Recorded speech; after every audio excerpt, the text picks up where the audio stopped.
Antes de entrar a nuestro estudio, y dicho sea de paso, durante estos días quiero analizar con ustedes algunos temas sobre la justificación por la fe.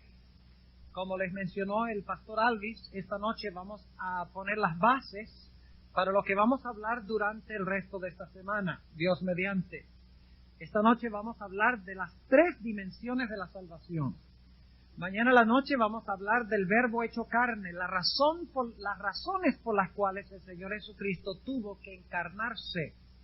Y hay 7 razones bíblicas, y no van a querer perderse este tema de mañana en la noche. Yo sé que los jueves es una noche un poco floja, tradicionalmente para asistencia, pero tal vez no en Dykeman. Yo creo que en Dykeman es diferente eso, porque es la noche que la gente escoge para ir al mercado, si me acuerdo bien. Yo trabajé en el otro lado del río, en New Jersey, y allá tienen la misma práctica. Quiero pedirles que dejen el mercado para el domingo, ¿ok? Ya cuando se ha terminado la semana de oración, vengan mañana, porque vamos a tener un tema de mucha importancia. Luego entonces, el viernes en la noche, vamos a trazar el tema El hombre increíble. Es un tema que es fascinante. Vamos a estudiar la naturaleza de Cristo, que es uno de los temas de mucho conflicto y controversia hoy en día. Y no debería ser de controversia, porque es un tema hermoso, precioso, que mucho tiene que ver con la justificación por la fe. Luego el sábado en la mañana vamos a hablar de agonía y victoria, cómo logramos vencer el pecado como Cristo venció. Y luego finalmente por la tarde el tema hojas o pieles, a las 3:30 de la tarde el sábado. Así que vamos a disfrutar mucho juntos. Ahora, antes de entrar a nuestro estudio esta noche, queremos pedir la dirección especial de Dios. Así que vamos a inclinar nuestros rostros para orar. Padre Celestial, te damos gracias que en medio de una ciudad llena de pecado y de iniquidad, tú has establecido un oasis donde tu pueblo se puede reunir para glorificar tu nombre y para escuchar tu voz. Te pedimos en esta noche que hables a nosotros por medio del poder de tu Santo Espíritu, que abras nuestras mentes y abras nuestros corazones, para que podamos no solo escuchar tu voz, sino tengamos el poder de implementar lo que nosotros aprendamos esta noche. Te damos gracias por escuchar nuestra oración, en el precioso nombre de Cristo Jesús. Amén. Quiero invitarles en esta noche a abrir sus Biblias conmigo al libro de 2 de Corintios. 2 de Corintios, y espero que tengan sus Biblias con ustedes. Por favor, traigan sus Biblias. Hay 2 sonidos que les encanta oír a los pastores. Sonido número 1, las páginas de la Biblia dando vueltas. Son música para el oído del predicador. Pero hay otra cosa que es música para el oído del predicador. Y es de vez en cuando, aunque sea, escuchar un amén o un aleluya. ¿Por qué no? Si los seres celestiales dicen aleluya, según Apocalipsis el capítulo 19, los pentecostales no tienen ningún monopolio sobre la palabra aleluya, porque es una palabra bíblica. Así que si este servidor, usado por el Espíritu de Dios, dice algo que toca un acorde en su corazón, no sientan ningún temor ni recelo de decir amén o de decir aleluya. 2 de Corintios, el capítulo 1 y el versículo 10. Es un versículo que nos muestra que la salvación en realidad tiene 3 diferentes dimensiones. La mayoría de los cristianos están sirviendo a un Salvador parcial. Están sirviendo a un medio Salvador, no un Salvador completo. Y cuando nosotros tenemos un Salvador a medias, tenemos perdición completa. Porque o Cristo nos salva completamente o no nos salva en absoluto.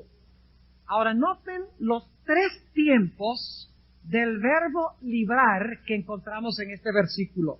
2 de Corintios, el capítulo 1 y el versículo 10. Hablando del Señor Jesucristo dice, el cual nos libró. ¿En qué tiempo está ese verbo? Pasado, muy bien. El cual nos libró. ¿Pero es todo? Nos libró en un acto histórico en la cruz hace 2000 años. Nos libró, punto final. Soy libre, no hay más nada. No, note lo que sigue diciendo el versículo. Y libra de tanta muerte. ¿En qué tiempo está ese verbo? En presente. No solo nos libró, sino que este versículo dice que nos libra de tanta muerte. Pero noten que la salvación tiene una tercera dimensión también. Porque dice, en el cual esperamos que aún nos librará. Tres dimensiones en este versículo. Nos libró, nos libra y nos librará. Ahora surge la pregunta, ¿de qué nos libró? ¿De qué nos libra? ¿Y de qué nos librará? De eso queremos hablar en esta noche. Antes de hablar de las tres dimensiones que hemos mencionado en este versículo a manera de introducción, quisiéramos leer otro versículo que ejemplifica el mismo punto, pero con diferentes palabras. El libro de los Romanos, el capítulo 6 y el versículo 22. Y este versículo va a especificar un poquito más las tres dimensiones de la salvación, o las tres etapas de la salvación. Romanos, el capítulo 6 y el versículo 22. Noten, mas ahora, librados del pecado, punto número 1, hemos sido ¿qué? Librados del pecado, y eso es todo, ¿verdad? Cristo me libró, aleluya, me voy y sigo viviendo como siempre. ¿Ah? Ese es el Salvador que tienen muchos cristianos. Dice, no, Cristo me perdonó, Cristo enterró el pecado.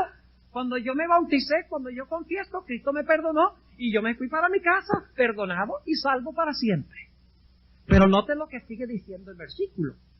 Dice, porque ahora, librados del pecado y hechos, ¿qué cosa? Siervos a Dios, tenéis por vuestro fruto, ¿qué cosa? La santificación. Ese es un proceso ¿qué? Presente. Fíjense. En primer lugar, nos libró del pecado. En segundo lugar, nos hizo siervos de Dios. Y es el proceso que se conoce como el fruto de la santificación. Pero noten que hay una tercera etapa. Porque dice, mas ahora librados del pecado y hechos siervos a Dios, tenéis por vuestro fruto la santificación y por fin la vida eterna. Noten cuántas etapas mencionan ese versículo. Hay tres etapas. Librados del pecado, hechos siervos de Dios, tenéis como fruto la santificación y al fin, ¿qué cosa? Al fin, la vida eterna. Ahora vamos a hablar de la primera dimensión de la salvación. Es lo que los teólogos llaman la justificación.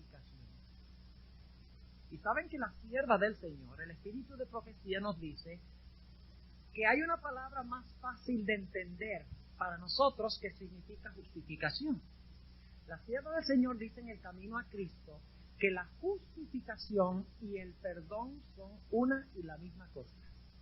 Es decir, que en vez de hablar de justificación, que es una palabra teológica grande, justificación, sencillamente podemos cambiar esa palabra justificación y podemos poner la palabra perdón.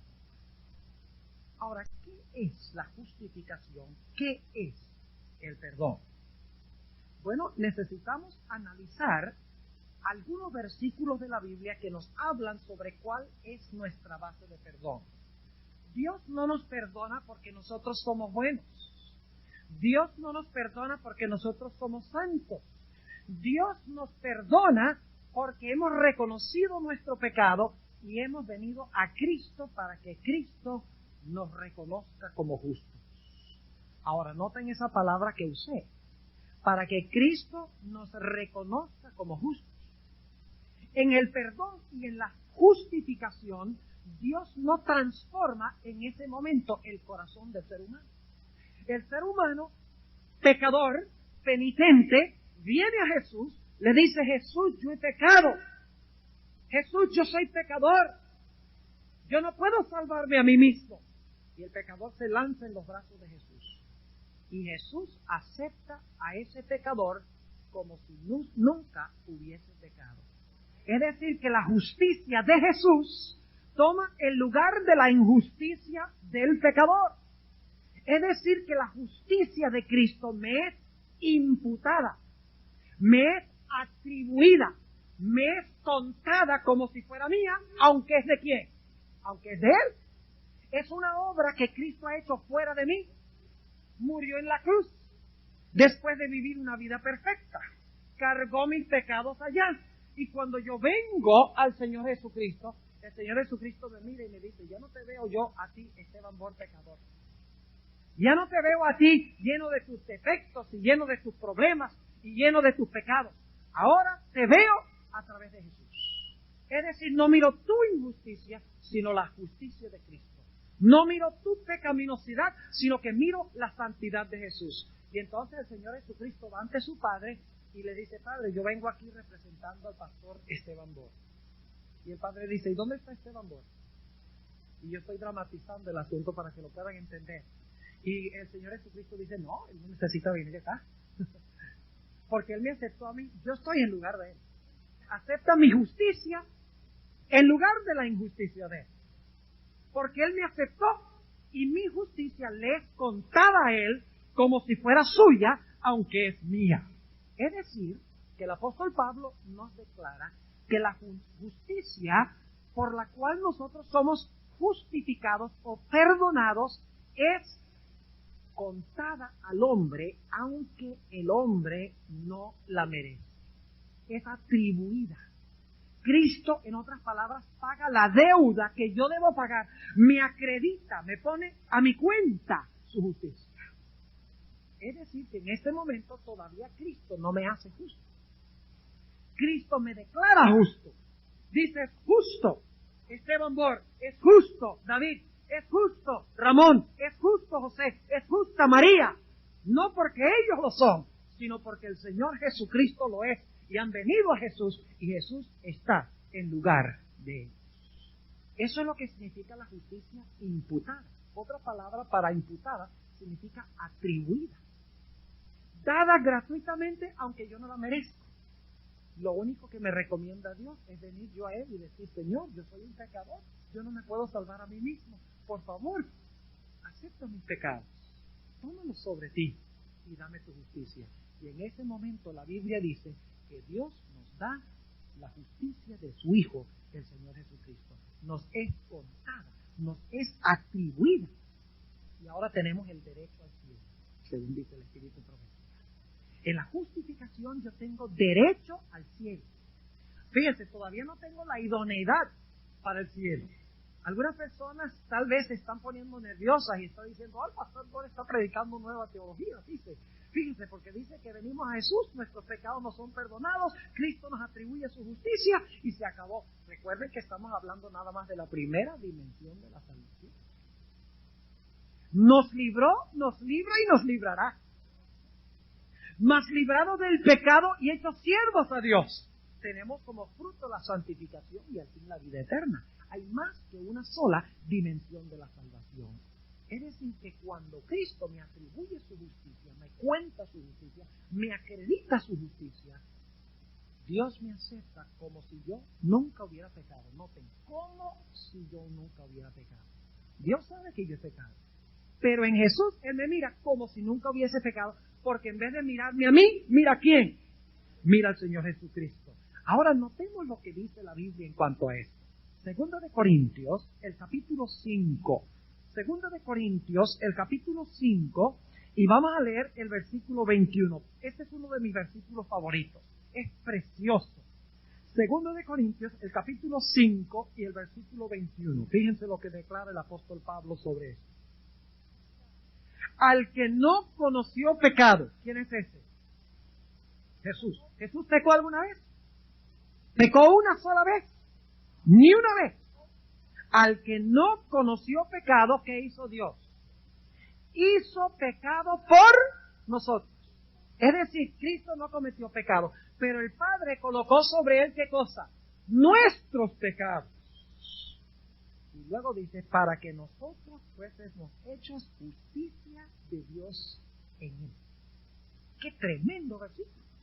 Al que no conoció pecado, Dios tomó mis pecados y se los puso encima. para que yo pudiera ser hallado justo ante la vista de Dios en Él. Noten lo que dice, en Él, no en mí.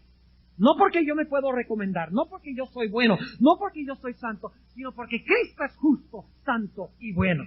Somos aceptos en el amado, como dice en el libro de los Efesios. Ahora, noten lo que dice también Gálatas, el capítulo 3 y el versículo 13. Estamos todavía hablando de la primera dimensión de la salvación. Gálatas, el capítulo 3 y el versículo 13. Precioso versículo, otro de mis versículos favoritos del apóstol Pablo. Dice aquí, en Gálatas el capítulo 3 y el versículo 13, Cristo nos redimió de la maldición de la ley. Y algunos dicen, ve, Dios nos redimió de la maldición de la ley, eliminando la ley. Esa fue la forma como Dios nos redimió de la maldición de la ley, se deshizo de la ley. ¿Por qué la ley nos maldice? ¿La ley es mala porque nos maldice? No, ¿por qué la ley nos maldice? Porque la ley maldice todo lo que es pecado. Entonces, ¿qué es lo que hay que hacer? ¿Quitar la ley o arreglar el problema del pecado?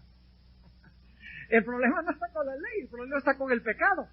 Es como si yo voy a un doctor y el doctor me examina y después de examinar me dice, ay, siento decirte que tienes una enfermedad de los riñones. Y entonces yo digo, bueno, voy a matar a ese médico que me dijo que tengo problemas con los riñones. Y así se arregló el problema con los riñones. ¿Ah? El problema no está con matar al médico. Lo que hay que hacer es arreglar los riñones. La ley me muestra que estoy enfermo. No se resuelve el problema quitando lo que me dice que estoy enfermo. El problema se resuelve yendo a Cristo, quien me puede sanar de mi enfermedad. Ahora fíjense lo que dice Gálatas 3 y el versículo 13. Cristo nos redimió de la maldición de la ley. ¿Y cómo lo hizo? Hecho por nosotros maldición. ¿Quién es el que debe recibir la maldición de la ley? Porque nosotros somos ¿qué? Pecadores. ¿Cuánto pecó Cristo? ¿Merecía Él la maldición de la ley? No, porque Él no la quebrantó. ¿Quiénes merecían la maldición de la ley? Nosotros, porque somos pecadores. Pero fíjense qué lindo. Cristo murió en la cruz, tomó la maldición que yo debo sufrir para que la bendición, como sigue diciendo, para que la bendición de Abraham, el versículo 14, fuese sobre los gentiles en Cristo Jesús, para que por la fe recibamos la promesa del Espíritu. Qué tremendo versículo, hermanos. Note lo que dice también en el libro de Romanos. Romanos el capítulo 5 y el versículo 21.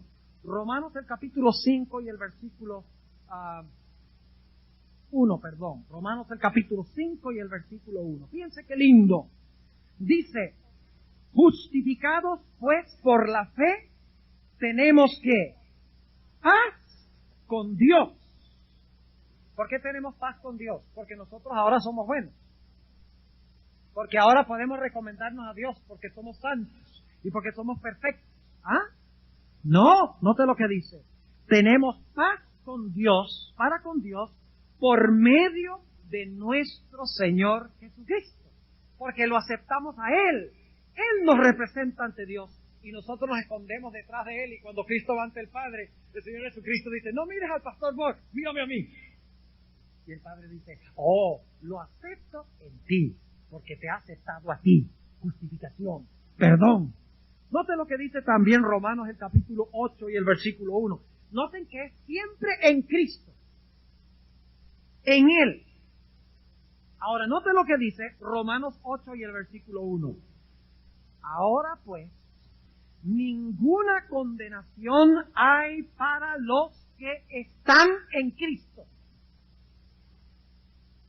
No hay ninguna condenación para los que ¿qué? Los que están en Cristo. Y ahora escuchen lo que les voy a decir, hermanos y hermanas. No es lo mismo decir que yo estoy en Cristo que decir que Cristo está en mí. Ese es el error que cometen muchos adventistas y muchos cristianos. Cuando Cristo dijo, por ejemplo, en Juan 15, yo en vosotros y vosotros en mí, no quiso decir la misma cosa. Es diferente decir que yo estoy en Cristo que decir que Cristo está en mí. Ahora, en la primera etapa de la salvación, yo estoy en Cristo. Por la sencilla razón de que cuando yo acepto a Cristo, el Padre mira a Cristo y no me mira a mí. Él me representa. Él está en lugar mío. Yo soy acepto en el amado. Yo estoy en Él. En la segunda etapa vamos a encontrar que Cristo está en mí. Porque es imposible que yo esté en Cristo y que luego Cristo no esté en mí. En la segunda etapa. Ahora, algunas personas enseñan, se conocen como universalistas, de que todas las personas se van a salvar. Porque la Biblia dice que Cristo murió por todo el mundo, ¿verdad? ¿No dice la Biblia que Cristo murió por todo el mundo? ¿Podría Cristo salvar a todo el mundo? ¿Se va a salvar todo el mundo? No. Pero déjeme preguntarles, ¿el sacrificio que hizo Jesús fue suficiente para salvar a todo el mundo? ¿Y por qué se van a perder algunos entonces? Porque escogieron estar en ellos en vez de estar en quién. En Jesús, para que Jesús los representara ante el Padre. Déjeme ilustrar lo que quiero decir. Supongamos que en la ciudad de Nueva York hubiera un gigantesco banco, un superbanco, y que en ese banco hubiera miles de millones de dólares, y que el dueño del banco dijera a todos los habitantes de Nueva York: aquí hay suficientes fondos para que nadie en esta ciudad aguante hambre, para que tengan suficiente para pagar el alquiler de la casa, para que tengan suficiente para pagar las cuotas del carro, para que tengan suficiente para pagar la luz y el agua y la calefacción. Lo único que tienen que hacer es venir al banco y sacar la plata. ¿Cuántos de ustedes creen que la gente de Nueva York iría a ese banco? ¿Ah? Se formaría una cola más larga que Manhattan, el Bronx, juntos. Y ahí le metemos Staten Island también. Una cola que sería inmensa. Todo el mundo iría al banco, porque se ha anunciado de que hay suficiente dinero para todo el mundo. Pero para beneficiarse del dinero del banco, la gente tiene que ir al banco. ¿Correcto? Ahora, Cristo es como ese banco. Cristo hizo un sacrificio donde tiene recursos inagotables. Tiene reservas inagotables para salvar a todo el mundo. Pero el problema es que yo tengo que venir a ese banco para salvar. Y yo tengo que reclamar la bendición de Cristo para salvarme. ¿Entienden por qué no todos se van a salvar?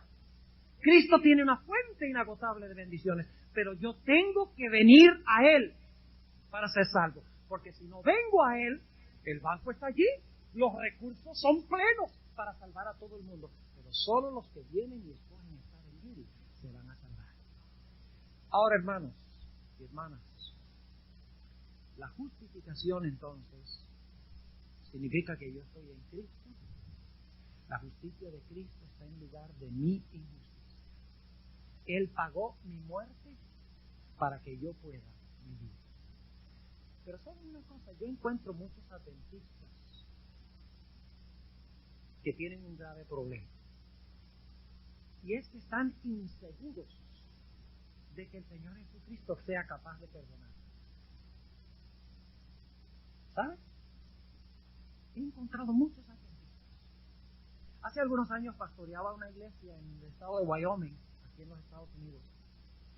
Y vino una dama, y esto ha pasado más veces que esta, vino una dama y me dijo: pastor, y yo he cometido este acto, y empezó a mencionarme todos los pecados, algunas cosas horrendas que había cometido en su vida y que estaba cometiendo en ese momento, poco antes de que ella viniera a verme. Me dijo: pastor, yo no me siento perdonada por todo lo que yo he hecho. Y yo le dije: ¿has confesado tus pecados? ¿Te has arrepentido de tus pecados y los has confesado? Y ella me dijo: sí, yo me he arrepentido y he confesado mis pecados, pero no me siento perdonada. ¿Saben lo que yo le dije a esa dama? Yo le dije: mire, usted no debe creer que está perdonada porque lo siente, sino porque Dios lo dice. El perdón nada tiene que ver con la forma como yo me siento. El perdón es una promesa de Dios, que cuando yo me arrepiento y confieso mi pecado y vengo a Jesús, puedo tener la seguridad del perdón, porque Él lo ha prometido. Es decir, puedo estar en Él. Hay un ejemplo bíblico de esto también. ¿Recuerdan la historia de Jacob? Hermanos y hermanas, ¿Ustedes creen que Dios había perdonado a Jacob de haberle mentido a su padre y haberle robado la primogenitura a su hermano? ¿Ustedes creen que Dios le perdonó? ¿Cuándo fue que Dios le perdonó? Cuando le dio el sueño. Dios le dijo, ¿te acuerdas el sueño de la escalera? Dios le dijo, no hay división entre cielo y la tierra, dice. Hay comunión para ti, Jacob. Y es a través de la escalera. Y ustedes saben que la escalera representa a quién, a Cristo. A través de Cristo tienes acceso, a pesar de tu pecado, al cielo. Y Dios tiene comunión y comunicación contigo. Jacob se despertó y por 20 años no fue capaz de aceptar el perdón de Dios. ¿Sí? Porque 20 años más tarde, Jacob, cuando luchó al ángel, le dice al ángel, no te soltaré hasta que me des la seguridad del perdón. Eso es lo que dice el Espíritu Profético. 20 años antes había sido perdonado y no era capaz él de perdonarse a sí mismo. A veces el problema no es que Dios no nos perdona, el problema es que nosotros mismos no nos perdonamos y no reclamamos la promesa de Dios. Queridos hermanos y hermanas, visitas, no importa cuán terribles cosas yo haya hecho o haya pensado, la Biblia nos dice que si yo vengo a Jesús con arrepentimiento y contrición y confieso mi pecado, Cristo me acepta y me representa ante su Padre. No importa que haya sido el uso de drogas, alcohol, tabaco, no importa que haya robado, posiblemente alguien inclusive haya matado, yo no sé, pero no hay ningún pecado que sea demasiado grande que Dios no lo pueda perdonar, que Dios no nos pueda aceptar en Cristo el amado si nos arrepentimos de nuestro pecado y le confesamos nuestro pecado a Jesús, se lo ponemos a Él.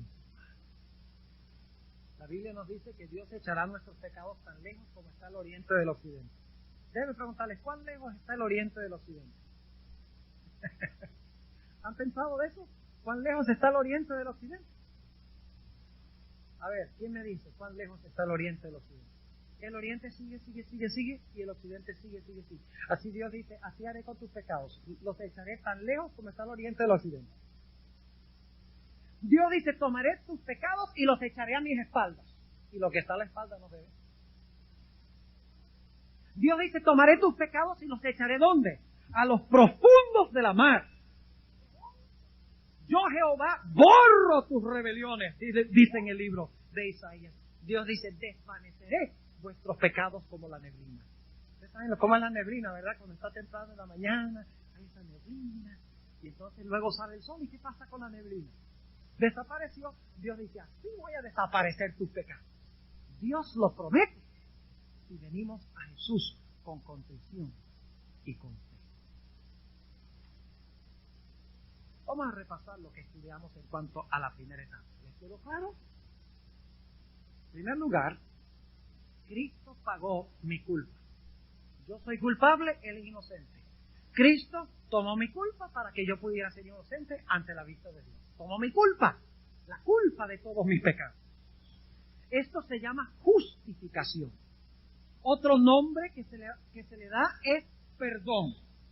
Esta clase de justicia es imputada. ¿Entiende lo que significa imputada? Me es acreditada, me es atribuida, me es dada, aunque no es mía, es de Jesús. Está mi justicia a la diestra de Dios, no adentro, sino allá afuera, en el cielo, representándome. Es imputada esa clase de justicia, me es atribuida, es de Cristo, no es mía. Pero Cristo dice, Padre, acéptala como si fuera de Él, o como si fuera de ella. Esta clase de justicia me da el derecho al cielo. Me da el derecho de entrar al cielo. Esta clase de justicia se encarga de todos mis pecados pasados. En el momento del bautismo, que es el momento cuando oficialmente y públicamente recibo a Cristo y lo testifico, en ese momento todos mis pecados pasados quedan enterrados con Cristo. Fui juntamente crucificado con Él y fueron sepultados mis pecados a través del bautismo, dice el apóstol Pablo en Romanos el capítulo 6. Pero ¿saben ustedes algo, hermanos y hermanas? Visitas. Para muchas personas, lo que yo acabo de hablar es el Salvador que ellos conocen. Solo un Salvador de una dimensión. Pero la Biblia nos dice que la salvación tiene otra dimensión. No solo Dios quiere quitarme la culpa, por mis pecados, la culpabilidad de todos los pecados que yo he cometido, sino que Dios quiere dar en mi vida un nuevo poder para yo poder vencer el pecado ahora. Por eso en el bautismo la Biblia nos dice que no solamente en el bautismo son enterrados todos mis pecados en Cristo, sino que en el bautismo yo resucito a novedad de vida y recibo el Espíritu Santo de Dios. Porque hay un problema. Fíjense lo que voy a decir. El primer problema que yo tengo son todos los pecados que yo he cometido. Pero hay un segundo problema que es casi más grave que ese. Y es que hay un poder en mi cuerpo, en mi vida, que me lleva a seguir pecando. Ahora, ¿de qué vale que Dios me borre todo el pasado y me deje igual? ¿De qué vale que Dios me borre todos mis pecados pasados, me acepte en Cristo y que yo siga viviendo como el diablo? De nada vale. Dios no quiere solamente que la justicia de Cristo sea imputada o atribuida a nosotros. Dios quiere que la justicia y la perfección y la santidad de Jesús more también en nuestra vida, en nuestro corazón. Y esta es la segunda etapa que se conoce como la santificación, el proceso del desarrollo del carácter del Señor Jesucristo. Y ahora fíjense, en la primera etapa yo estoy en Cristo. En la segunda etapa Cristo está en mí. En la primera etapa yo estoy en Cristo. En la segunda etapa yo llego a ser como Cristo, por medio del Espíritu de Cristo que mora en mi corazón. En la primera etapa soy salvo de toda la culpa de mis pecados pasados, pero en la segunda etapa soy salvo del poder del pecado que obra en mi vida. La primera etapa me da el perdón, la segunda etapa me da la libertad verdadera y la victoria sobre el pecado. La primera clase de justicia es imputada, me es atribuida, está fuera de mí, está a la diestra de Dios, mi justicia en Jesús. Pero en esta clase de justicia, la justicia no es imputada, sino que es impartida. Es decir, que Dios la derrama en nosotros, la justicia de Jesús, para que podamos perfeccionar un carácter a semejanza del carácter de Cristo. Ahora, hermanos y hermanas, cuando nosotros somos perdonados, ¿ustedes creen que en ese momento desaparece nuestro carácter pecaminoso? O sea, al día que yo soy perdonado, ya estoy más allá del poder de la tentación. ¿Qué creen ustedes? Ya la carne no me tienta. Ya estoy viviendo en el tercer cielo. Cuando vine a Cristo y Cristo me perdonó todos mis pecados, Cristo me atribuyó su justicia. En ese momento ya estoy más allá del poder de la tentación. ¿Esa ha sido su experiencia? No. ¿Por qué razón? Por la sencilla razón de que aunque Cristo ha quitado esos pecados, ha perdonado esos pecados, el efecto de todos esos pecados todavía está en mi cuerpo, en mi carne, como dice el apóstol Pablo. Y lo que quiero hacer, no lo hago. Y lo que no quiero hacer, eso hago, dice el apóstol Pablo. Porque hay una ley, hay un poder en mi vida que como que me quiere llevar a seguir pecando. Pero fíjense que Dios ha dado una solución para eso. No solo ha dado una solución para quitar toda mi culpa de pecado, por todos los pecados que he cometido, sino que Dios también me garantiza un poder nuevo en mi vida para subyugar y dominar y controlar el pecado en mi vida. Y ese poder es el poder del Espíritu de Cristo que mora en nuestro corazón. Así que cuando venimos a Jesús, no solamente decimos, ay Señor Jesús, perdóname porque volví a pecar. Debemos decirle a Jesús, no solamente perdóname, pero ven, entre mi alma, entre mi ser, gana la victoria, dame tu poder para vencer el pecado. Es decir, que Cristo es un Salvador completo, no un Salvador parcial. Cristo no solo quiere borrar el pecado, sino que quiere transformar mi vida en el presente. Nos libró, nos libra, y aún creemos que nos librará, nos dice la Sagrada Escritura. Y saben ustedes que todos los malos hábitos y todos los pecados están grabados ahí, en su cuerpo. Aún después que Cristo los acepta, aún después que Cristo los perdona y dice, Padre, no los mires a ellos, mírame a mí, todos esos pecados, todo el efecto del pecado, todo eso queda dentro de usted. ¿No es así? todos los malos hábitos, todas las malas prácticas. Pero ¿qué hace el Espíritu Santo? El Espíritu de Cristo entra y amortigua, controla, doma esos deseos pecaminosos. Y ustedes saben que a veces hemos desarrollado hábitos tremendos, ¿verdad? Un hábito es difícil de romper. Una pequeña ilustración: una vez cuando yo estaba enseñando en Colombia, en la mitad del semestre nos cambiaron el salón de clases, de donde estábamos teniendo las clases a otro salón. Y les digo que como por 4 o 5 días, aunque habían cambiado el salón, yo me iba al primer salón. Pero no era el único, porque habían algunos alumnos también que venían al primer salón. Y decíamos, bueno, ¿y por qué la mitad de la clase no ha llegado? ¿Por qué? ¿Dónde están? Ah, sí, es verdad. Y que cambiaron el lugar, la clase al otro salón. Y entonces nos caíamos en cuenta de que habíamos desarrollado un hábito de ir al mismo salón, habíamos formado una rutina, y nos tocó un proceso de aprender por un tiempo a cambiar nuestro hábito. Y así es también en nuestra vida. Cristo nos perdona, pero el registro del pecado queda en nuestro ser. Y por eso necesitamos el poder del Espíritu Santo para dominarlo, para amortiguarlo y para ganar el poder sobre esas cosas. Saben que esas carreteritas pecaminosas en el sistema nervioso, si podemos llamarlas así, no van a desaparecer sino hasta que Cristo venga y cambie este cuerpo vil a semejanza del cuerpo de gloria de Jesús. Todos esos malos hábitos, todas esas malas prácticas, todos esos malos pensamientos permanecen allí en el sistema nervioso, pero con el poder del Espíritu Santo se pueden controlar y se pueden dominar. Por el poder de Cristo se puede hacer, pero no serán quitados sino hasta que este cuerpo sea transformado a semejanza del cuerpo de gloria. Déjenme darles una ilustración para que puedan entender. Mi abuelito, que ya murió hace un buen número de años, el papá de mi papá, tenía un problema muy serio con el cigarrillo. Cuando conoció al Señor Jesucristo, algunas personas dicen que Dios le quita enseguida el mal hábito. Pero no pasó así con mi abuelo. Mi abuelo, aún después de que aceptó al Señor Jesucristo, después que se bautizó, tenía una lucha tremenda con el cigarrillo. Ahora, fíjense qué interesante. Había conocido a Jesús, había venido a Jesús, había pedido perdón por sus pecados a Jesús. ¿Ustedes creen que mi abuelito había sido perdonado por Jesús? ¿Creen que Jesús lo perdonó? Yo creo que sí.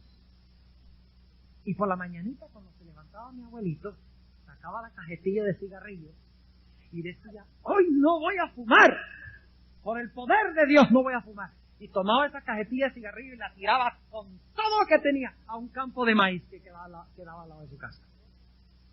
Como 2 horas más tarde se encontraba de manos y de rodillas buscando la cajetilla de cigarrillos. ¿Ustedes creen que Cristo lo había perdonado? Sí. ¿Ustedes creen que Él era acepto en el amado? Sí. Pero todavía tenía ¿qué?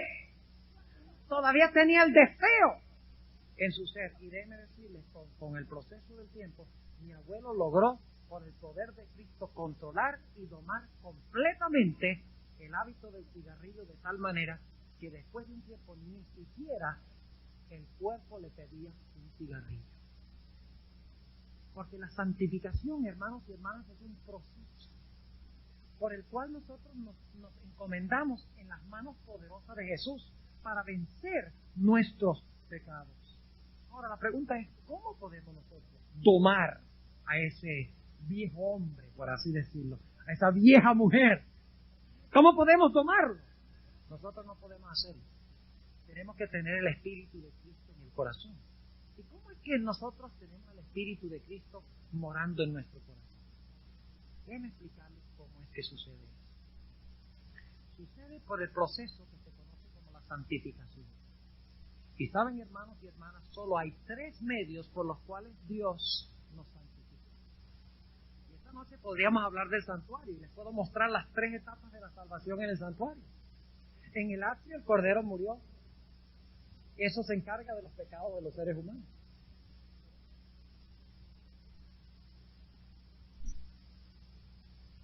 De incienso, las oraciones de los santos, ustedes saben eso, ¿verdad? ¿Y qué representa el pan? No solo de pan vivirá el hombre, sino de toda palabra que sale de la boca de Dios. Y luego, ¿qué otra cosa había allí? había un candelabro. ¿Y cuál es el propósito del candelabro? Dar luz. ¿Saben ustedes que el candelabro era la única fuente de luz del santuario? Ahora, en estas tres cosas encontramos ilustrado la forma en que Dios nos santifica y nos purifica del pecado. Uno, a través del estudio ¿de qué? De la Santa Biblia, que es el pan de Dios.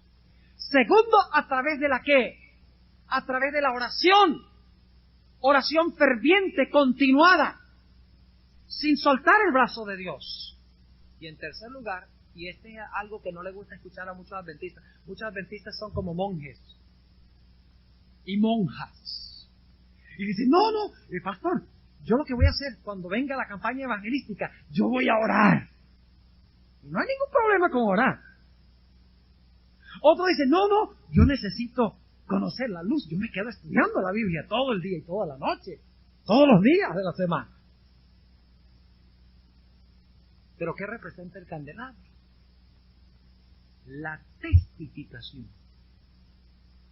Jesús dijo, vosotros sois la luz del mundo. Y una verdad que no se comparte es una verdad que se pierde. Así que Dios nos ha dado tres medios para nuestra santificación, después de la muerte del Cordero, para perdonar nuestros pecados. Nos ha dado el estudio de la Biblia. Nos ha dado la oración. Y nos ha dado la testificación. Y fíjense qué interesante. El pan es el alimento que viene de Dios a nosotros. La oración es la comunión que nosotros tenemos con Dios. Y el candelabro es el reflejo de la comunión que tenemos con Dios con nuestros semejantes. Es decir, que en el lugar santo encontramos ilustrado nuestra relación con Dios, la relación que Dios tiene con nosotros y la relación que nosotros debemos sostener con otras criaturas de Dios. Y a través de ese triángulo, por así decirlo, se desarrolla el carácter.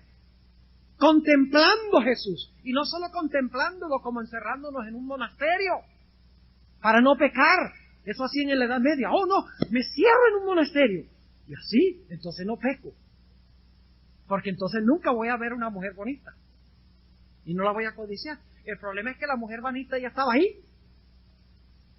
Uno puede no dejar que la mujer bonita entre al monasterio, pero el problema es que ya la mujer bonita está en la mente. El pecado hay que vencerlo es en la mente, por el poder del Espíritu Santo. De nada vale recluirse. Necesitamos estudiar, orar y testificar, que son los medios que Dios ha dado para nuestra santificación. Contemplar lo que hizo Jesús y hacer lo mismo. ¿Saben? El Señor Jesucristo, ¿a qué dedicaba su tiempo? Todas las tardes él iba a verse la telenovela de las 6. ¿Ah? Se iba allá a ver, yo no sé qué, yo no sé ni siquiera qué programas hay en televisión hoy en día. Ayúdenme un poquito. Nadie dice nada. Nadie sabe lo que hay en televisión. Debe ser que la iglesia de Dykeman es una iglesia donde nadie ve televisión. Amén. Nadie ve a Cristina. Bueno. ¿Y cómo tú sabías que se llamaba Cristina? Ahora fíjense, hermanos y hermanas. El Señor Jesucristo dedicaba su tiempo a esas tres cosas. ¿Qué estudiaba Jesús diariamente? No solo la palabra, sino la obra de Dios en la naturaleza. ¿Qué más hacía Jesús? Oraba. ¿Ve? No solo Dios le hablaba a través de la palabra y la naturaleza, sino que Jesús hablaba con su Padre.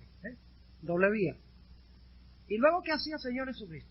Se encerraba todo el tiempo con su Padre, oraba, estudiaba, se volvió un súper filósofo, súper sabio, y más nada. Ayunaba, bueno, ponemos el ayuno con la oración, ¿verdad? ¿Qué hacía? Esa palabrita. Otro nombre que le damos es obra misionera. para que puedan entender mejor lo que es testificación. Es una palabra grandota. Significa obra misionera, compartir la experiencia que nosotros hemos tenido con Jesús. Por eso el apóstol Pablo dice en 2 Corintios 3:18, dice, nosotros mirando a cara descubierta como en un espejo la gloria del Señor, somos transformados de gloria en gloria. Lo que nosotros contemplamos, eso somos. Si estamos orando, si estamos leyendo la palabra y asimilándola, si estamos testificando, no tenemos ningún problema con el diablo. El problema que tenemos con el diablo es cuando descuidamos esas cosas. Porque cuando nosotros alimentamos la carne, somos carnales. Cuando alimentamos el espíritu, somos seres espirituales. Es decir, que la segunda etapa es nuestro caminar con Jesús. En la segunda etapa, repasando, Cristo se encarga del poder del pecado, no de la culpa. El Señor Jesucristo se encarga de santificarnos. Ya nos ha justificado. Nos imparte su justicia. Es decir, nos imparte su carácter a través de estas tres cosas que mencionamos. Y vamos creciendo en la gracia, como dice 2 Pedro 3:18. Creciendo en la gracia. Hasta asemejarnos al Señor Jesucristo, de tal manera que el Señor Jesucristo dice, de nada vale que estén ellos en la tierra ya. Me los voy a traer para acá. ¿Saben que eso fue lo que pasó con Enoc? Enoc caminó con Dios tan de cerca que Dios finalmente dijo, mira Enoc, ya de nada vale que tú estés caminando allá. Vente acá, y caminamos acá más bien. ¡Qué tremenda experiencia! No solamente la certeza del perdón, de la justificación, sino también la santificación. Pero ahora necesitamos ir a nuestra tercera etapa. ¿Entienden lo que es justificación? ¿Entienden lo que es santificación? La justificación es nuestro derecho al cielo, la santificación es la idoneidad para el cielo. Es la preparación para el cielo. ¿Son importantes las dos cosas? ¿Se va a salvar a alguien que tiene el derecho y no la idoneidad?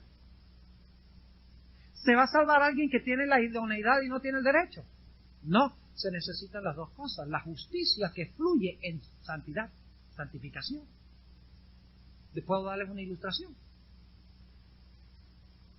¿De qué vale que ustedes sepan manejar un automóvil si no tienen licencia?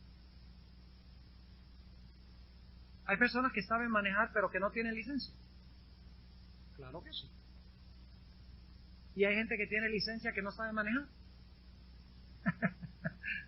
Claro que sí. ¿Qué pasa con una persona que tiene licencia pero no sabe manejar? ¿Tiene el derecho de manejar? Claro que sí. Tiene la licencia. El problema es que no tiene la idoneidad y se va a estrellar. Pero ¿qué pasa con una persona que sabe manejar, tiene la idoneidad, pero no tiene el derecho, no tiene la licencia? ¿Qué pasa? Lo para el policía y le dice, yo sé manejar. Y el policía, bueno, está bien, con tal que sepa manejar, no importa que tenga la licencia o no. Hay que tener el derecho y la idoneidad. Así, para entrar al cielo yo tengo que tener el derecho y tengo que tener también, ¿qué cosa? La idoneidad, es decir, la semejanza al carácter de Jesús. Pero no hay tal cosa como justificado sin ser santificado. Dios no justifica a nadie que no pueda santificar, dice el Espíritu de profecía. La justificación es la raíz, la santificación es el fruto. La justificación nos salva. La santificación es el fruto de nuestra salvación. Y si no hay fruto, hay problemas con el árbol. Jesús no dijo por su tronco los conoceréis. No digo por sus hojas los conoceréis. El Señor Jesucristo dijo que por su fruto lo conoceréis. Y por eso es que aunque somos salvos por fe, seremos juzgados por obras. ¿Escucharon lo que dije? Mucha gente cita lo que dice Pablo. Somos salvos por fe. ¡Aleluya! ¡Ajá! Pero también somos juzgados por obras. Porque las obras demuestran si tenía fe o no. Mis obras demuestran si he sido justificado o no. si soy penitente, si me he arrepentido, si he confesado. Mis obras son la demostración de quién es el Señor de mi vida. Ahora vamos a la tercera etapa. La primera etapa, yo estoy en Cristo. En la segunda etapa, Cristo está en mí. Y en la tercera etapa, yo estoy con Cristo. La primera etapa se llama justificación. La segunda etapa se llama santificación. Y la tercera etapa se llama glorificación. Y la glorificación depende de las primeras dos etapas. El apóstol Pablo dice que debemos desarrollar la santidad sin la cual nadie verá a Dios. La santidad sin la cual nadie verá a Dios. La Biblia dice que Dios nos puede preservar sin caída y presentarnos sin reproche delante del trono de Dios. La glorificación. ¿Y sabe lo que va a pasar en la glorificación? En la justificación Dios me perdonó toda mi culpa, todos los pecados que he cometido. En la santificación, por el poder de Cristo, entrando al santuario con Jesús, entrando al lugar santo con Jesús y desarrollando el carácter. Aunque todavía tengo todas esa naturaleza pecaminosa allí, pero por el proceso de santificación el Espíritu Santo lo va subyugando y lo va pisoteando y lo va subyugando hasta que finalmente, aunque tengo todos los malos hábitos ahí en el sistema nervioso, aunque tengo todos los recuerdos de las cosas que he cometido, etcétera, están completamente bajo el control del Espíritu Santo. Pero ¿saben lo que va a hacer Dios en la glorificación? Me va a quitar inclusive el registro del pecado en mi cuerpo. Es lo que la Biblia llama la redención del cuerpo.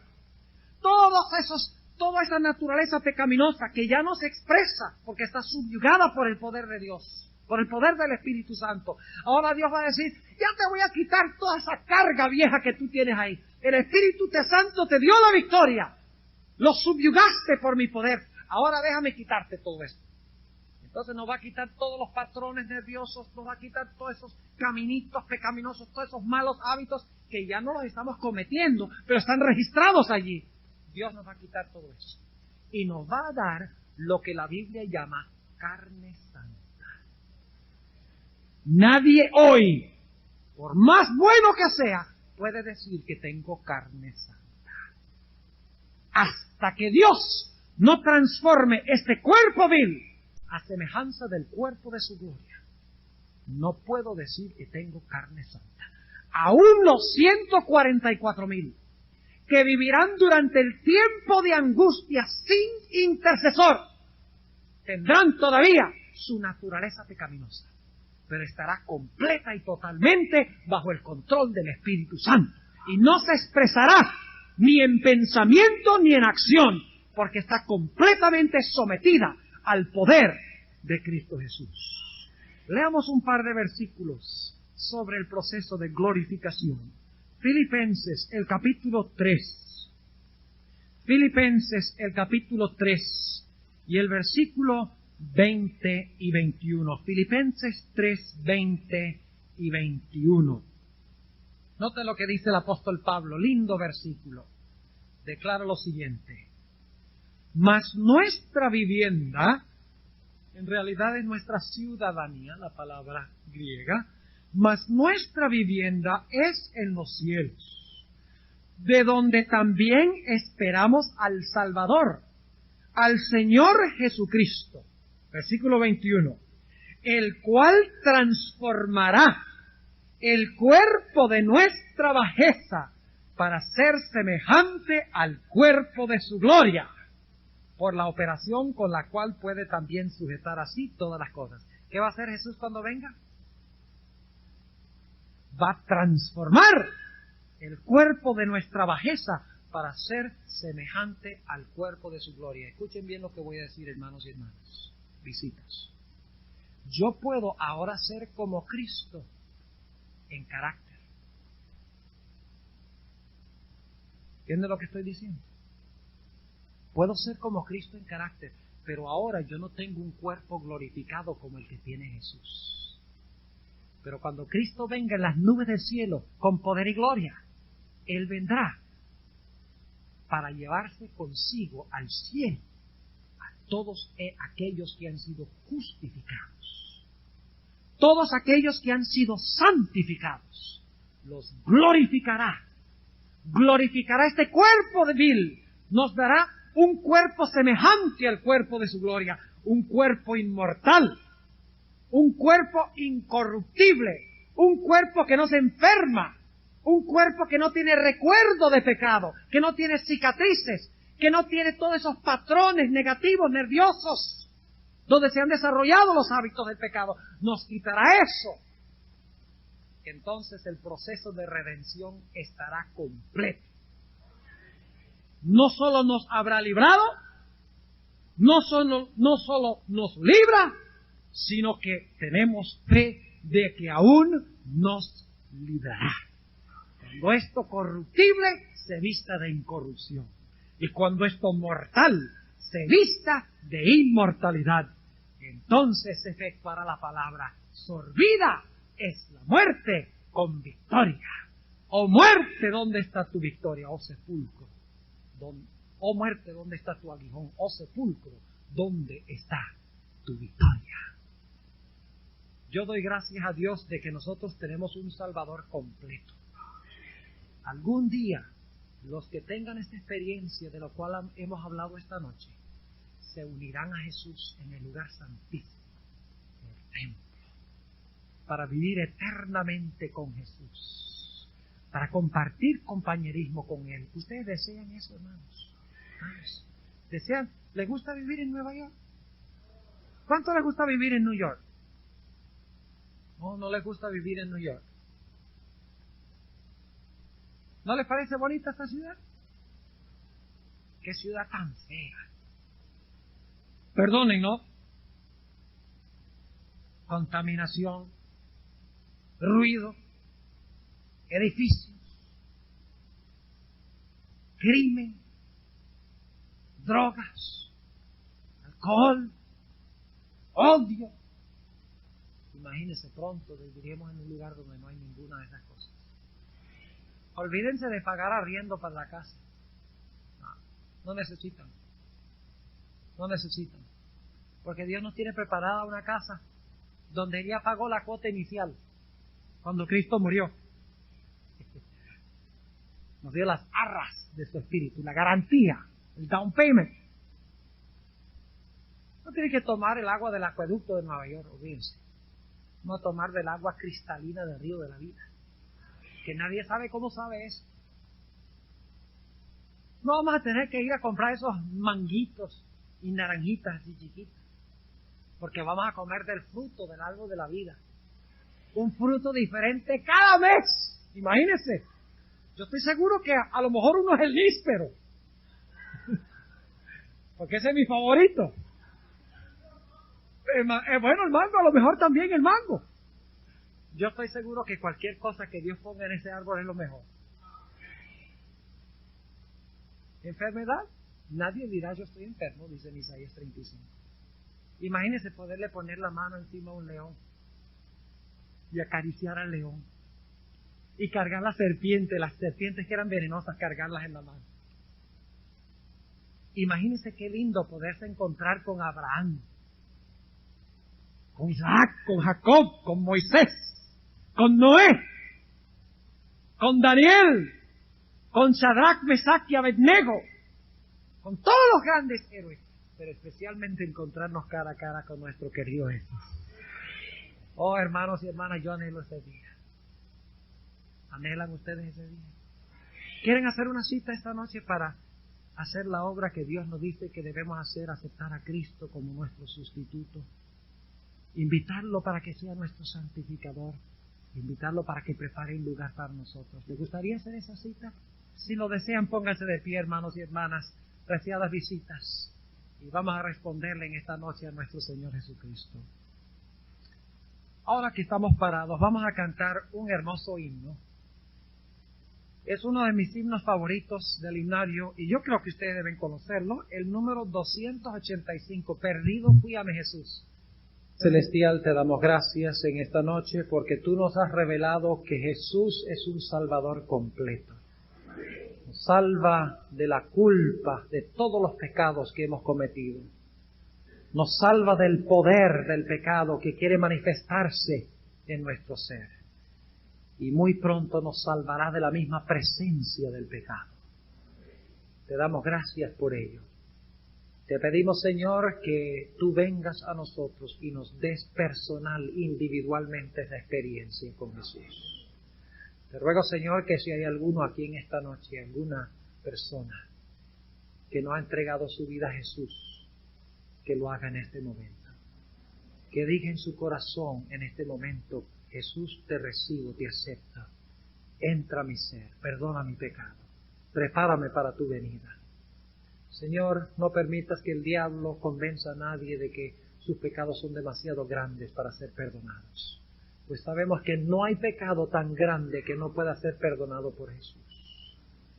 Te ruego, Señor, que cualquier alma que no haya tenido esta experiencia la reciba por fe en esta noche.